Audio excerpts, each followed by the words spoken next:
સ્થાનિક સ્વરાજ્યની ચૂંટણીઓને ધ્યાનમાં રાખીને પશ્ચિમ કચ્છ જિલ્લામાં કોર્ટ દ્વારા ઇસ્યુ થયેલા સજા વોરંટ, બિનજામીન લાયક વોરંટ અને જામીન લાયક વોરંટની બહોળી બજવણી માટે પોલીસ તંત્ર સક્રિય બન્યું છે.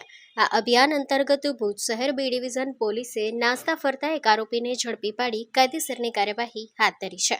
તપાસ દરમિયાન જાણવા મળ્યું કે નામદાર અધિક ચીફ જ્યુડિશિયલ મેજિસ્ટ્રેટ ગાંધીધામ કોર્ટના ફોજદારી કેસ નંબર 6285/2023 હેઠળ એનઆઈ એક્ટની કલમ 138 મુજબ સજા પામેલો આરોપી છેલ્લા 2 માસથી પોતાની ધરપકડથી બચવા માટે નાસ્તો ફરતો હતો.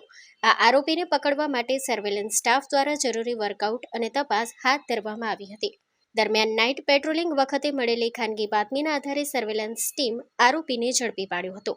પકડાયેલ આરોપીની ઓળખ ઇસ્માઇલ મુસા કુંભાર, ઉંમર વર્ષ 42, રહેવાસી લખુરાઈ 4 રસ્તા પાસે, ભુજ, કચ્છ તરીકે થઈ છે.